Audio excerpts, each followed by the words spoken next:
This is a follow-up video to my Struggler RPG announcement video, so if you haven't seen that yet, you might want to check that out for some context. Anyway, I just ran a playtest and it went really well. We played a one-shot chapter of the Conviction arc, where Isidro was the MVP, Luca made a big sacrifice, and Guts died.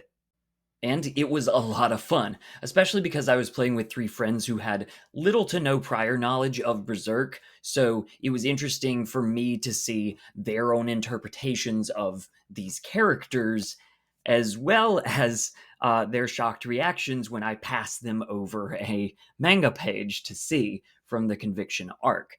As far as the system and the game, the reactions that I got was that the system was badass. It was very anime, and it felt like being in a manga, which is pretty high praise considering that was exactly what I was going for.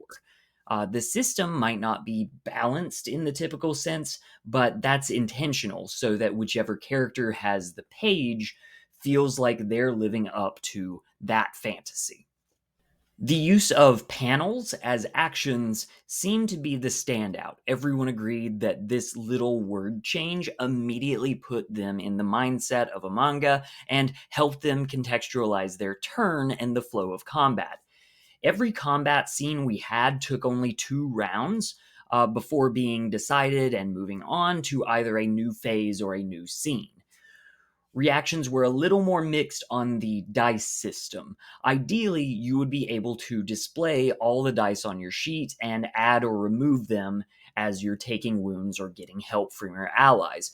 But that's a lot of d12s. When it came time to roll, the math was a little of a slowdown factor, and I had my phone on calculator mode the whole game. The players pointed out that the probability of the d12 made combat really extreme and swingy, but when I mentioned the variant rule of maybe playing with other dice like a d6, they actually said they liked how crazy the d12 made things.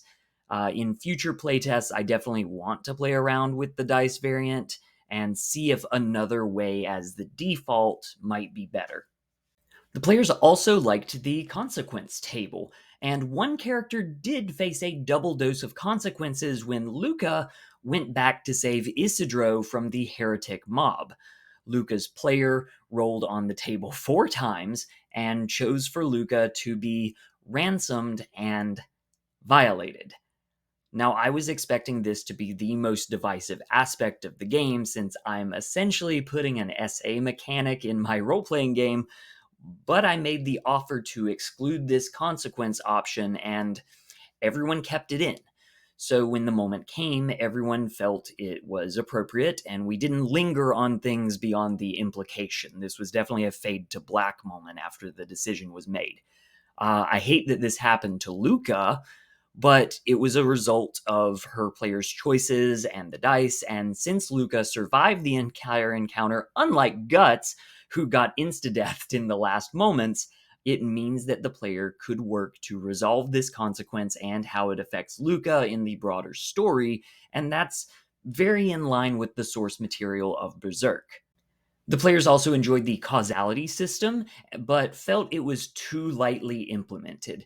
They floated around some ideas from other RPGs of making this a player-facing pool of dice, or in general featuring more uses of causality as a mechanic. To be a little self-critical, while the adventure went great and the players did have agency in the story, I may be being a little too reverent to the source material. As prep for the session, I reread the 6 volumes that comprise the Conviction arc, and I pre-marked certain pages so I could quickly show the players what certain characters or scenes looked like. And a side effect of doing that was kind of making everyone aware that we're just replaying a published story with a few what-ifs added on. Maybe that works for a one-shot playtest, but it's not the kind of thing I would want to run long-term. My Berserk D&D campaign did take this a step further by removing Guts entirely and really honing in on the player's characters, and in that one, Griffith winds up denying the eclipse thanks to their words and actions. But I'd like to go even further with Struggler and try to create some original stories within the setting and themes of Berserk, and see if the game still holds up. And now that I've done a playtest and I've spent a little more time adding on to that first rules document, let's talk about what version 1.2 looks like. I removed the innate strength and guile damage boosts. The system so far has very little modifiers, and this seemed like a clunky inclusion. Speed and wit innate bonuses to panels and talents were too strong. So I decreased the bonus to approximately half with kicks at 1, 3, and 5 rather than at each point. This should lead to less panels per page and less talents per character sheet. I am currently not including critical hits. I personally don't like crit fishing in general, and this system feels punishing enough as is without adding in a bonus factor of getting hit even harder. I adjusted the base equipment weight down for each character to 4, and I shifted a lot of 1 weight items down to 0, and I added starting equipment as a rule. I added in an entire section for what makes Struggler different, in case that's the first time you're seeing this rules and you want to get right to the point of why should I play this RPG when there's thousands of others out there. I added a how to narrate section as a quick little GM tips page. New talents, I added in Grenadier, Courtier, Heavy Cavalry, and Soother. I changed oils in the alchemy talent to gunpowder, and I started adding in gunpowder as a rule and as an equipment option. I added forces as a section, including rules, talents, and forces as a sample. So these are your armies. These are the people that you can command with your guile on your turn.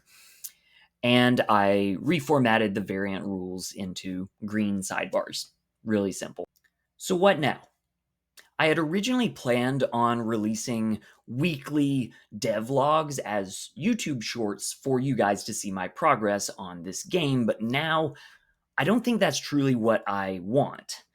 Limiting myself initially to 8 hours for that first draft worked as a challenge to myself, but I admit the prototype I put out is really raw, and I'd rather not keep putting out unpolished updates week after week, hoping I'll eventually work my way to something worthy of Berserk. For the last 15 years of his life, Miura stopped making Berserk as a regular publication. He took the time he needed to add the amount of detail that he wanted, and if that means 8 years pass while Guts is on a boat, so be it. Now, I don't want to work on this free RPG project until I die, and I have a lot of other things I'm working on for my games and for my channel. But I also believe there's a lesson to be learned in taking the time you need rather than pushing for some deadline. So, here's the deal. I'm recording this on July 3rd, 2025. The most recent chapter of Berserk is 382. When chapter 383 is released, I will drop a video with my updated version of Struggler, where I'll show you my work up to that point in whatever state it happens to be in. Until then, you have a nat 20 day. Bye-bye.